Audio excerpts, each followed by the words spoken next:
and support begins in 3, 2, 1.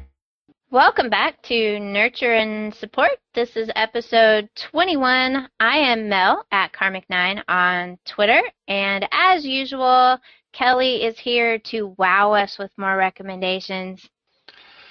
Oh, the pressure. Thanks, Mel. Hi, everybody. It's Kelly Tool at KELLYTHUL on Twitter, and glad to be back. And Mel's recommendations are as, if not more, awesome than mine. And I believe for today, we're going to start off with you, right? We can do that. I can bore everyone to death or to sleep because my first recommendation is a sleep app. We've talked about different devices that you wear to track your activity or your sleep, things like that.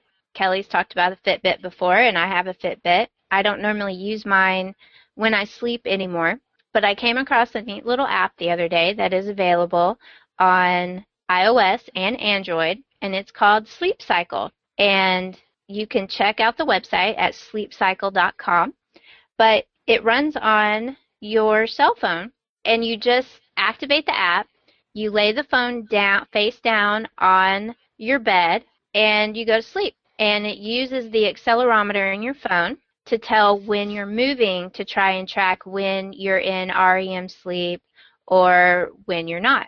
And it actually, I've been using it for about a month now, and it works pretty good. I like it. It tells me lots of interesting things about how little I sleep, or if I have a spectacular night of sleep, I can actually, I'm starting to tell when I have slept well even before I look at the app. Now, one of the cool things about this app, which I'm not into medical technology, so I don't know if this works really well, but it uses the flash on your camera, on your phone, and your camera on your phone, that when you wake up, it's actually supposed to be able to tell what your heart rate is, just like a pulse oximeter that you would wear on your finger in the hospital.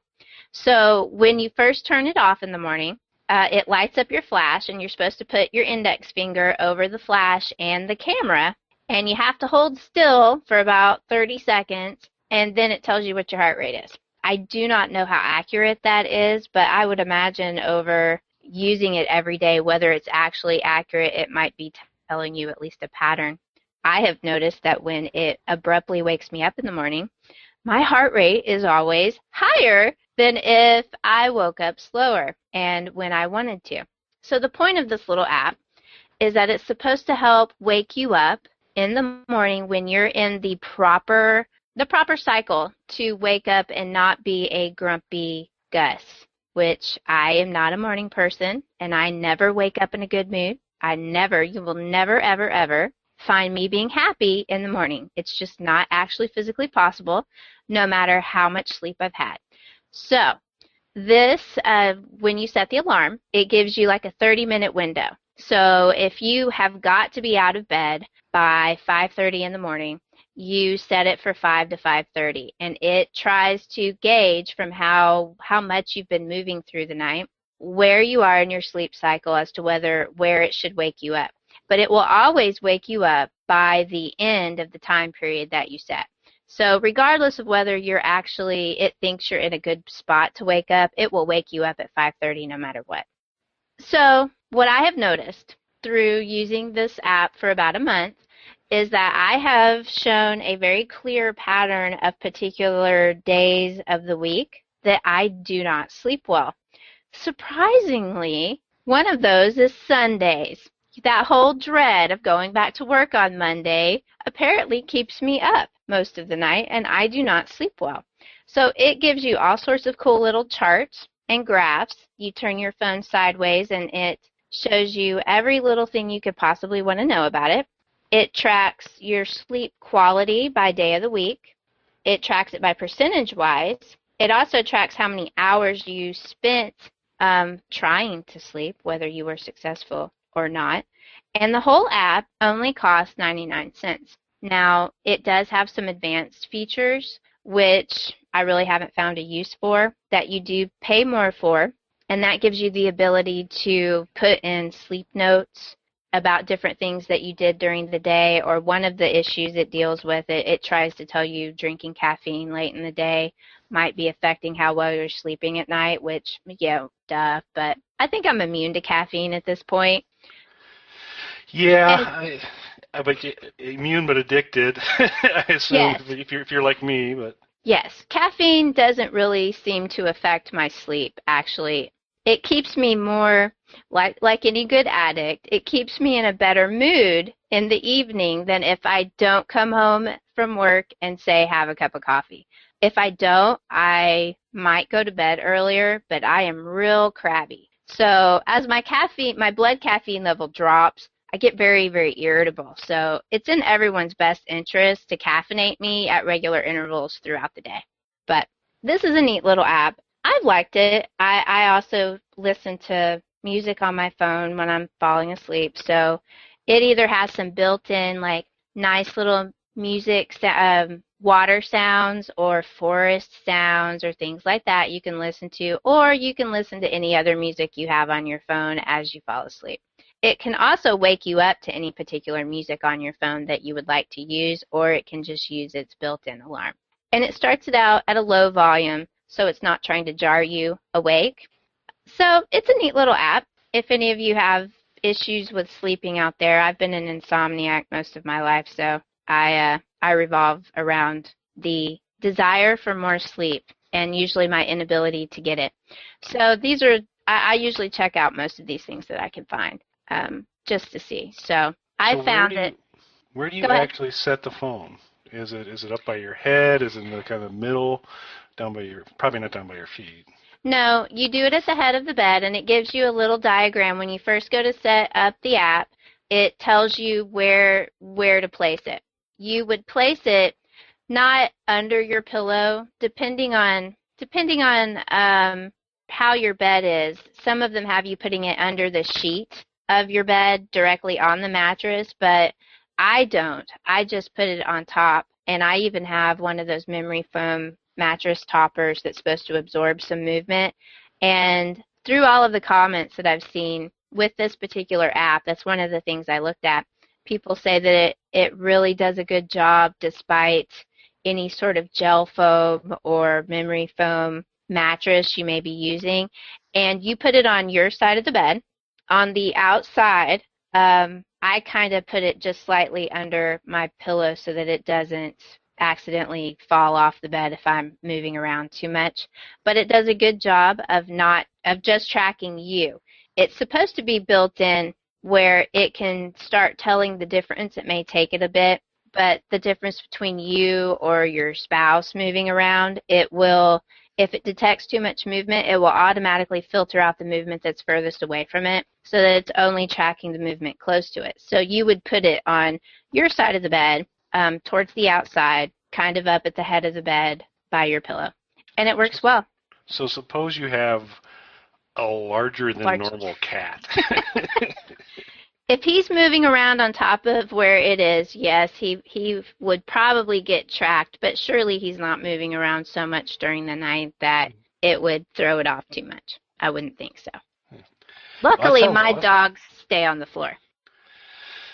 Yeah, well, eventually he's not going to be able to make it back to the top of the bed. There's a lot of him to move. So old Jabba, Yeah. Jabba the cat. So very cool. Yeah, I think. Well, I'd be interested just to try the heart rate thing too, and see if that works. So it's the same finger over the flash and the camera lens. Okay, and the camera lens. Yeah. Phone, it looks like I could do that without too much difficulty. So. Yeah, I wondered about it at first, and like I said, I don't know how actually medically accurate it is, but if you do it every day, surely it's going to give you an average. Yeah. That may not mean a whole lot, but you would be able to tell that it was up on certain days. I can definitely tell that maybe it's lying to me, but I can definitely tell that days that it jerks me awake, that my heart rate is much higher than when I wake up and go, oh, and turn it off and just kind of snooze there. It also has a built-in timer, which is nice for just setting it to go off on the weekdays. If you don't get up early on the weekends, it will not wake you up. but it will still track your sleep, so you can use it every day without having to try to remember to not turn the actual alarm off. So it's neat. Cool. And for our listeners, again, the name of the app, Mel? It is Sleep Cycle Alarm Clock, and you can get all the relevant links at their website, sleepcycle.com, and look into more about the placement. It really seems to be pretty easy to use. I've not had any problems with it thinking that it was completely tracking wrong. So it also is supposed to use the built-in in the iPhone running iOS 7 that has the accelerometer running all of the time to track your motion. Mm-hmm. It is supposed to also keep track of your steps unless you actually turn that off in the settings of your phone.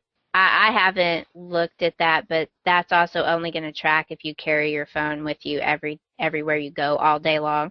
So when I'm at work, my phone's usually on my desk or in my purse or something. So it's not going to track every movement that you do, but it tries to correlate your actual physical activity in a day to how well you're sleeping at night. So it has the ability to use all of these different things, so you can use as much or as little of it as you want to. I just find it interesting that apparently on Sundays and Wednesdays, I don't sleep very well, and this has been going on for a month, and it's told me that every Sunday and Wednesday, you don't sleep very well. It will also tell you, it'll track your best night of sleep and your worst night of sleep. I once had a night of sleep where I think it caused your sleep quality was 26%. Ooh, that's not good. No. I'm going to assume that's not good. Doesn't sound good. No, that was not good. That was not good at all. I usually run about 46 to 50%, but I had one night, my best night was a 96. It was good. That's a good one, yeah. I was tired. Hey, so unrelated question, could you remind me what days do we usually record Nurture and Support, Mel? We usually record on a Sunday or a Wednesday. Okay. I was just wondering. So good catch there. Yeah. Maybe that's the reason I'm not sleeping. It's all this stress from this show. Because we want so desperately to give good recommendations. I don't know, but I guess that's another thing to think about. Very cool. All right, I will jump in next, and you want to get a good night's sleep so that you're all rested and so that you can fully enjoy, get your adult beverage or regular beverage of choice and enjoy a fine movie recommendation that I'm going to make. That's from a movie from 2009, so this is actually pretty good for me. It's not too far away. And it's a movie called Suck. But Suck doesn't suck. The couple of the taglines for the movie were Vampires Rock and Sex, Blood, and Rock and Roll. I have this movie, and I have not watched it yet. You must watch this. I have it. Oh, this is... So I've been thinking for a while of recommending this, and then I just happened to come across it recently on View on Demand stuff, and I was like, I think I'll watch this again. And as I got through it, I was like, wow, I forgot. This is an outstanding movie. It is incredibly funny. It has... So the basic premise is that there's a band called The Winners who are far from winners, and it starts off at the beginning with their manager, who's played by Dave Foley from Kids in the Hall and a bunch of other things, who's always hilarious. He's giving them advice as his manager that they should fire their manager because he just kind of wants to create some distance from them. Features a lot of rock and roll royalty, if you will, or different folks. So Henry Rollins is in it. Iggy Pop is in it. And, of course, Alice Cooper is in it, which is, fairly easy story. If you put Alice Cooper in a movie, I'm going to like it. But I think even people who don't like Alice as much as I like Alice will enjoy this movie. And while Alice isn't like an equal co-star through this, he plays a pretty important role. He appears a couple places actually in the first scene. He's the bartender and the waitress that's very rude to the lead singer and writer of The Winners, and their manager is Calico Cooper, his daughter, and so she has a nice little thing too there. Cool. Jessica, and I believe it's pronounced Pare, P-A-R-E with accent on it, who's in Mad Men, plays Megan in Mad Men, is the lead and becomes the first vampire in the story. But the characters are awesome. They're hilarious. There's just great lines all the way through it. They are really on the skids as far as being a band. And so they said, oh, we're going to have to sleep. They drive around in a hearse. We're going to have to sleep in the hearse tonight. And Jessica's character, who's named Jennifer, goes, I don't want to sleep in the hearse again. It smells like a drummer. And the drummer kind of looks up at her. Hey, the drummer is none too bright, but incredibly hilarious. Rob Stefanuk plays Joey, who's the lead kind of character and main protagonist.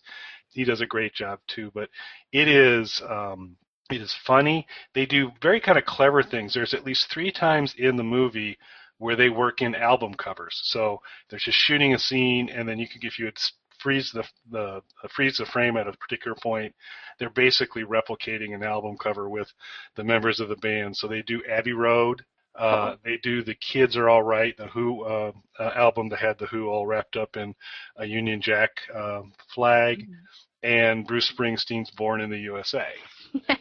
And so that's all really cool. And I guarantee you need to watch this. I can't believe you haven't watched it. It's very disappointing. I totally forgot I even had it until you brought this up.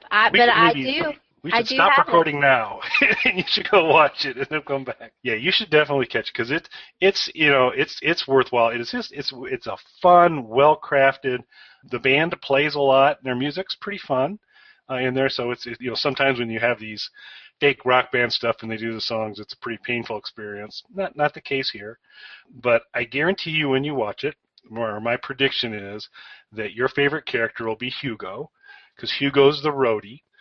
Who's French-Canadian, and he has a tough go through this whole thing, but he's hilarious too. So don't want to spoil too much of it, but there are moments like, Moby is in the movie as well, playing a character named Beef, and I believe you probably know Moby's a pretty big-time vegetarian. Yes. But yes. In the movie, Moby plays the lead singer of a group called the Secretaries of Steak. And their big thing is their fans throw raw meat at them during their performance, and so big steaks and stuff are flying up while they're playing and all that. So Moby's, and so it's all these kind of quirky characters. Iggy Pop is awesome in it as well. I've not seen a ton of stuff that Iggy's ever done, kind of in a film deal, but he rocks it. And then there's just clever little things like they're crossing the border. At least at this point, one member of their band's already a vampire. Doesn't look so good. Looks like she might be on drugs, and so they're kind of getting questioned and queried. And this guy is giving them a real hard time. The border guard is giving him a real hard time. And then they mention that they're a band, and he goes like, "You're a band? Cool. I was in a band once. Go ahead, move along." Well, that was actually Alec Lysand from Rush. Was the word. So they've kind of stuck a bunch of people in there. And then Malcolm McDowell, to finish this all off, Malcolm McDowell is in this movie as well as a vampire hunter. Awesome. Eddie Van Helsing. So it is just, it is all just really, really, really awesome. So a little bit some quirky camera stuff here and there. They do the covers. The performances are cute. They're funny, and it's over-the-top humor, but it's not like they're trying too hard. So it is a really enjoyable film. Alice does a very nice job as well. And he has a few moments, particularly at the beginning and towards the end of the film. And so that's obviously why I got to it the first time was, Alice is in this. But the whole thing is just great. And I had forgotten how really enjoyable it was until I watched it again. So I would strongly recommend for those of you who already own it, you watch it. And if you don't own it, go find a copy of it and watch it because it's a really fun movie. Yeah, I totally forgot that I have that. I think I bought that movie when I got the that last Lost Boys movie that came out straight to video. I think I got them both at the same time, and after I watched the Lost Boys one, I just didn't have the heart to watch it, and so I put it back at the entertainment center, and I totally forgot I had it. But I do have that movie, so I will watch that definitely this weekend. I really believe you're going to enjoy it. You'll need to check my math on it, but I have a high confidence factor that at the end of it you're going to be Team Hugo. But okay. I wrote Hugo's name down, so I will report on if I approve of Hugo next episode. Excellent. Okay, so all of our faithful listeners out there have heard Kelly repeatedly diss knitters. I have never dissed knitters. Oh, because there are many knitting podcasts out there who rank higher than our poor little nurture and support, and so we have heaped ridicule on the evil knitters. However, I have said I am a knitter, and I happen to enjoy knitting quite a lot. So I've recently come across a lot of new knitters and a couple of people who've been knitting for a long time who don't know about a particular website called Ravelry. Okay, I was going to say, if you recommend, I'm sorry to step over that, and I'll let you get that out again. I just want to stop. If you're going to be recommending a knitter's podcast. No. Okay, all no. right. I have not listened to any knitting podcasts. This is a website called Ravelry.com, and that's Ravelry.com. And it is basically a social website for basically knitters and crocheters. It's kind of like a mixture between not so much Twitter, but more like Facebook for knitting. The one big thing that I don't like about this website is that you can't see anything on it unless you are a member, which of course it's free to join. You don't have to use your real name like on Facebook. So if you want to be an anonymous knitter, you can be an anonymous knitter. You can make a pseudonym. You don't have to tell anybody your real name. But even if you don't care about the social aspects of it, it's got forums and discussion places for all sorts of things. What I particularly use it for is that it is a huge repository of patterns. And it's always hard to look at a pattern that a professional has made and they've knitted it up and it looks all beautiful. And then you want to look and see what other real people have made out of it, and sometimes you can go, whoa, that didn't come out so well. And you can try to gauge, if you're not an expert knitter, whether this pattern, before you pay for it, might be out of your league. A lot of the patterns that are up on Ravelry, you can buy directly through Ravelry through your PayPal account, but there's a button where you can actually buy it there, or there's a link to where you can buy it, whether it's in someone's Etsy store or at one of the knitting companies' websites. But you can post up pictures of your work in progress, as they're called, as you're knitting on something, and then put up your final picture. And it's a good way to see what other people are doing with a particular pattern. It's also a good way to get help with a pattern. If you've bought one and you don't understand the instructions, which can happen to anybody because there's a lot of abbreviations for different techniques that different people use, and there's a lot of different ways to do certain techniques. So if you need help with doing something like that, Ravelry is a great place to go to ask for help with a particular pattern, whether you're going into the discussion threads, or you could a lot of times ask the designer directly. When you buy a knitting book of patterns at the store, most of them don't have any way to contact the designer of the pattern to ask them a question.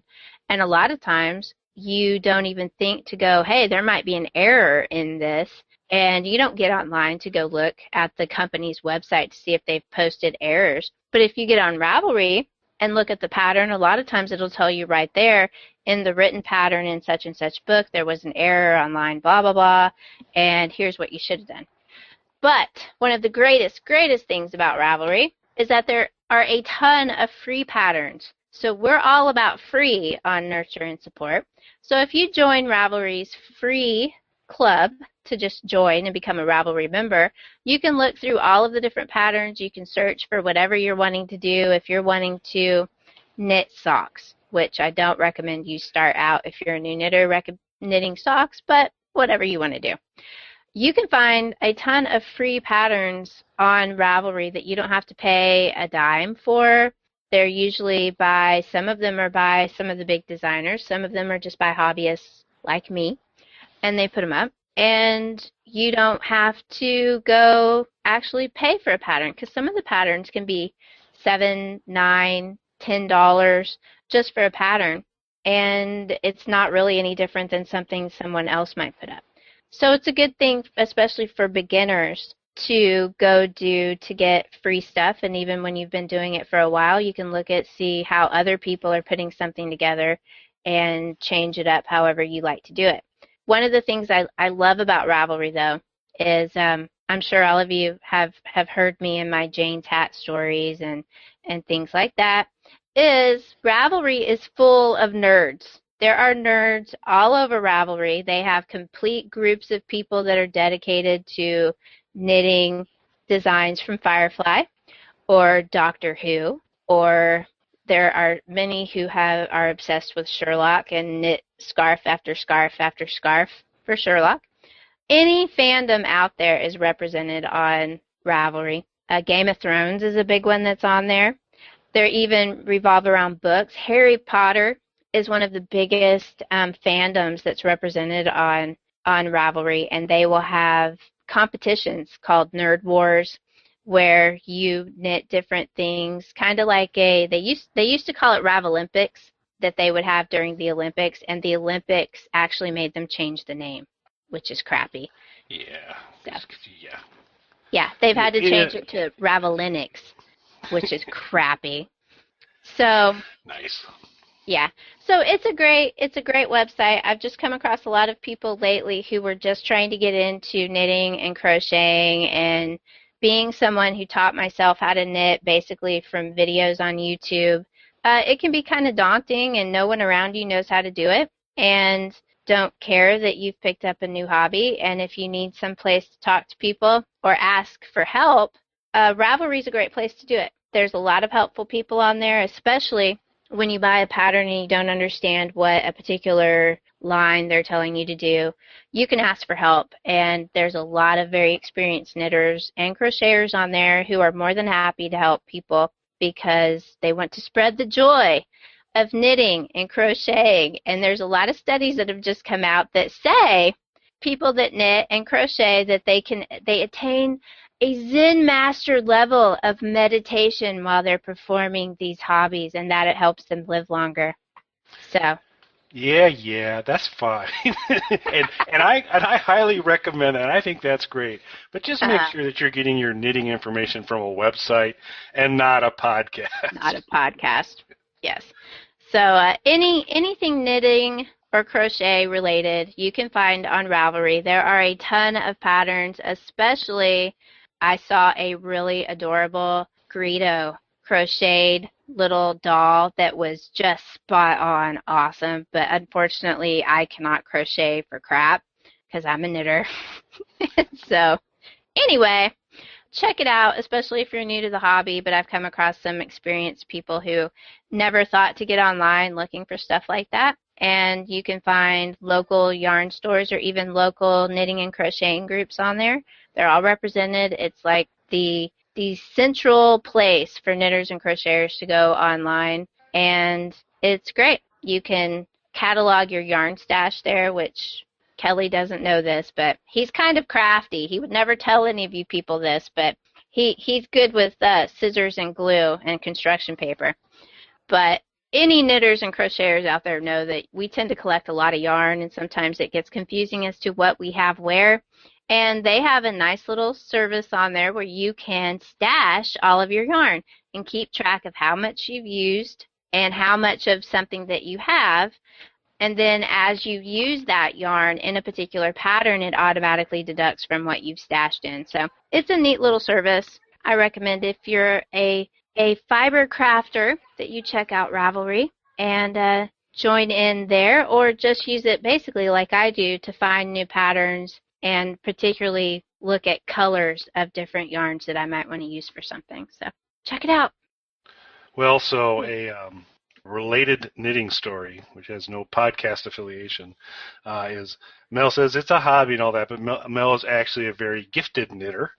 So I had my opportunity to go to my first Comic-Con type of event in Chicago very recently. Also presented my first day for me to do as far as I'll be willing to go into a cosplay world, which is like, shallow end of cosplay, because that's about as far as I can go. So I did Jane from Firefly, because that required the hat and a jacket, and the need to look irritated, all of which I could pull off fairly easily.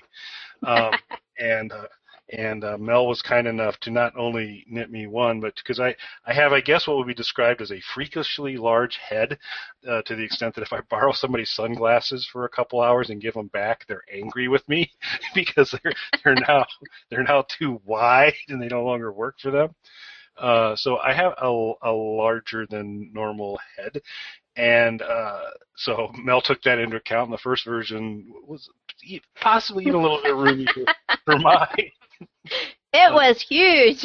It was a big one. So using it now as a parachute, but so then I got a revised one that was brought down to not quite human dimensions, but it worked. It worked for me, and so it was great. But I just wanted to mention to you, Mel, that while I was there, I lost track of the number of people that complimented the hat.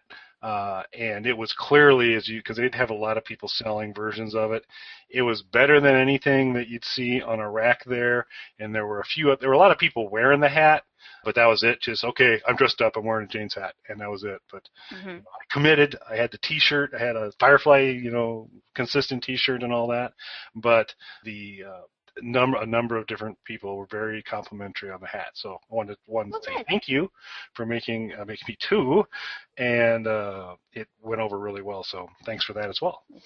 And the pattern for that Jane's hat is actually free on Ravelry. There's actually a ton of Jane's hats up on Ravelry. I kind of made that hat up from a couple of different patterns, but that's the cool stuff all of you can find up on Ravelry is Jane's hats galore.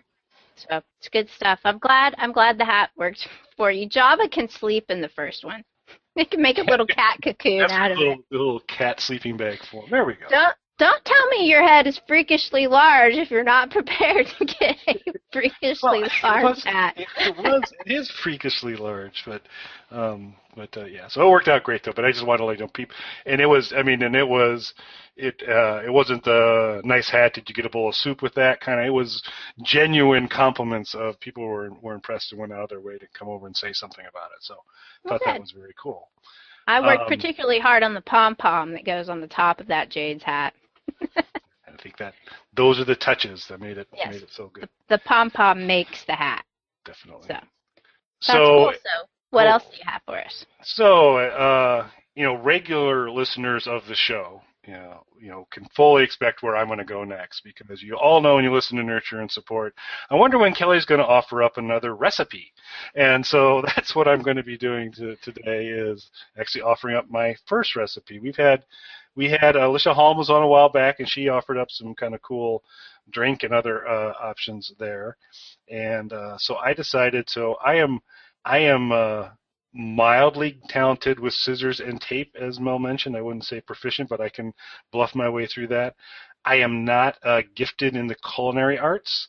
However, I'm giving this recommendation because if you're like me and have zero knowledge and capability here, here's something that you can make for if there's like hey, you need to bring a dish for like folks are watching a football game, or there's some kind of a picnic deal or whatever. You can do this. It's easy to make. It makes a lot, and it's really, really good. It's also vegetarian, so there's another cool bonus points. So and it's called bean salsa. And so here's the trick. It's a very complicated recipe. So what you need to do is go to, Mel's making faces here. She's skeptical. You need to make this, and I'll give you all the ingredients. Certainly don't expect people to remember them. We'll put it on the blog post, and you can get them all. But so you get into the bean aisle in the supermarket, and you get 1 can of black-eyed peas, 1 can of pinto beans, 1 can of black beans, 1 can of red beans, 1 can of shoe peg corn. I had no idea there was something called shoe peg corn, but it doesn't look like a shoe or a peg. It kind of looks like corn, but it's called shoe peg corn, and it's there. I never knew until I saw this recipe. But so you got to look for that. It may take you a little while, but you get that. Get 1 can of that. A small jar of pimento, and then you get an onion, some celery, green pepper, and jalapeno pepper. And for the vegetable ingredients, you chop those up finely. And then the trick here is you take the cans and you open them, and then you rinse the contents of the can. And you could use a strainer to do that. You can put them in there in a strainer and run it under the. So this is the prep work. So you rinse all the beans off. You put them in a bowl. You chop your celery. You chop your green pepper. You take one jalapeno, chop it up finely, medium onion, chop it up, throw that all in there, and you rinse them off and you drain those and you put them in the bowl. Then you make the dressing, which is salt, pepper, water, some apple cider vinegar, a little bit of oil, and a cup of sugar. And you cook that, you warm that up on the stove, and you get that everything's dissolved and in there. And then basically you take your dressing and you pour it on top of the beans, stir it up, and then ideally you do this the day before and let that thing just kind of marinate overnight. Next morning, drain off some of the excess liquid there, and then get your Tostitos scoops, chips, and people love it. It's actually really very tasty, really easy to make. And you can kind of fool people like you know what you're doing. But it's really good. It's easy and it's good. It's vegetarian. And there you go. I bet it's really good with Fritos, too. Oh, I bet you would be. Yep. Yeah, the benefit of the scoop is you can get that nice kind of like mini bowl of beans and do that, which you'll want to do because it's very tasty. So yes. So well, they make a scoop version, a large scoop version of Fritos too. Oh. I bet that would be really good with some Fritos. And you could even crush the Fritos up if you didn't want to share it as a dip. You could crush the Fritos up in it and really go to town. See, that could be a whole meal for me. There you go. This is like, so we'll have a little mel addendum, just say mel adjustments to the. Oh, that's a great idea. But it was just there's just been a couple instances where I need to get something together to take to something like that. I'm like, oh crap, what am I gonna do? This is really easy to make. People really seem to like it. You create a nice volume of it. It's easy. So we'll give you the full recipe on there. So before the show started, I told Mel, I said, I'm going to give a recommendation on something you probably wouldn't expect me to. I did not expect that at all. See, there you go. So kudos to Kelly for branching out into the food world.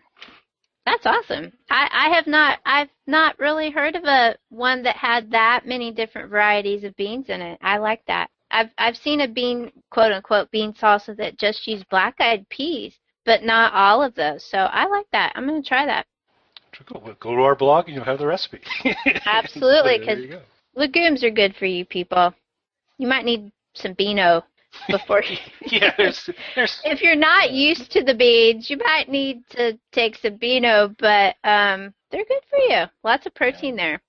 Yeah, there you go. So good and good for you, sorta, I guess, maybe. Not too bad. Yes. I mean, there's a little bit of sugar going there, but it's not out of hand. So you can drown that with the Fritos, salt in the Fritos. Fritos will bring it right back into my camp of. That's right. You can't. You have to mix the bad with the good. So bean salsa good, Fritos not so good, but boy are they delicious. Tasty. Yeah. That's everything like that for you. So, all righty. So we'll move into the segment of the show where we make our social media recommendations. And Mel, if you don't mind, I'll go ahead and kick it off. What I'm going to recommend, so this is an account that is actually run by two individuals, Bex and Profit. It is called, their website is Good Girls Gone Geek, and their Twitter handle is @GGGoneGeek, so GGGONEGEEK. And particularly during Walking Dead, a lot of the show Supernatural, a bunch of other things, and I'm fairly certain they're Mad Men fans too. I'm not sure, but they're fairly active on there. They like a good pun. They can throw out a good pun. They got a very good caustic sense of humor, and they're very fun and engaging. And so I pretty much I think I bumped into them through Walking Dead tweets, which I don't tweet a ton during that because I tend to watch the show, but on a commercial break, fire a few things out, and there's always a good interchange. So they're funny, smart, and engaged, and so that would be the kind of person I'd want to follow on Twitter. So that's my recommendation for this week. They're actually one of the first real people that I followed on Twitter back when I was a little Twitter newbie, and they're cool girls. I like them. They've got a nice website. They're into comics, all sorts of cool things, basically. Like they said, they're Good Girls Gone Geek. And they tend to be spoiler-free. I don't really think either of them has a tendency to tweet spoilers about shows, so if that's one of your hiccups, you can follow them without worrying that they're really going to spoil you. So they're good people. I second that recommendation. I like them. Damn, Kelly beat me to it. Yes. That's why I went first. All right. So my recommendation this week is also from Twitter, and her name is at Delilah S. Dawson, and she is a writer like a lot of my recommendations. I follow a lot of writers on Twitter. They tend to be very, very quippy and witty and fun, and so I tend to follow a lot of them. She actually writes a series called Blood, B-L-U-D, and I haven't read any of them, but they seem to be like vampire, steampunk, urban fantasy type books. But she has recently gotten into a genre I think she made up called geek erotica. And she has a book out called Lumber Fox, and I should have looked it up to read y'all the description of it, though it would probably embarrass me terribly to even read the description. Basically, it is her new little genre that she's made up, and she did have it up for free a little while ago, but I think it's 99 cents, and I'll link to it on Amazon. But she is very funny. She also has her own blog that's called Cool Mom Pics, where she and another lady do kind of what we do here. They throw out cool mom recommendations. But her website is called whimsydark.com, which I just think is cute. And she's a writer, writes lots of cute, funny things. But lately she's been giving a lot of kind of like brand advice to writers on Twitter. She's been teaching a class, and so I guess it's been on her mind, and she's been throwing out a lot of things that aren't really just for writers, but anybody that's on Twitter that is trying to promote or sell something. She's got some very good down-to-earth advice, like stop telling people just to buy your crap if you don't interact with people. This is one of my pet peeves. If you don't interact with people on Twitter, then why would they ever follow you, much less buy whatever it is that you're selling? So she's had a lot of good advice along that line there, but she is funny. And I'm going to have to read her geek erotica. That is not my normal book genre, but it's just too funny not to read. So I'll link everyone to that, and maybe it'll be a recommendation someday. I don't know. I'm going to give it a try just because she is funny, and the descriptions of it make it sound really hilarious. So geek erotica, it's a new thing, y'all. There you go. And I'd like to thank you for opening the door so recommendations that are a little beyond the pale. So because I've had one out there for a while that I kind of like to recommend, but it is more than a little bit beyond the pale, and I just had kind of struggled a little bit. But I feel in some small way you've opened the door crack okay. to possibly make this recommendation. So if I do bring this recommendation forward down the road, I will remind you who brought up Geek Erotica first. That I brought up Geek Erotica. Yeah, okay. And that you started it, and so that okay. if I happen to bring this other recommendation up, that I can be free of blame is my main. All right. It's always what we shoot for. Yes. So have we gotten to the part of the show where we're going to put in Matt's voiceover of all of our contact information so we don't have to do it anymore? I think so. I think so. So if you're interested in nurture and support and you'd like to know where to find us, Matt Shivers has something to tell you. You can contact us on our website, nurtureandsupport.net, or email us at nurtandsupp@gmail.com. That's NURTANDSUPP@gmail.com. Or tweet us at nurtandsupp on Twitter. Yes. There we go. Excellent. All righty. Well, I think, gosh, since Matt's doing all the heavy lifting now, I don't know what to do except say thanks for listening. Yep. Thanks, everybody. We will talk to you next week. Nurturing and supporting.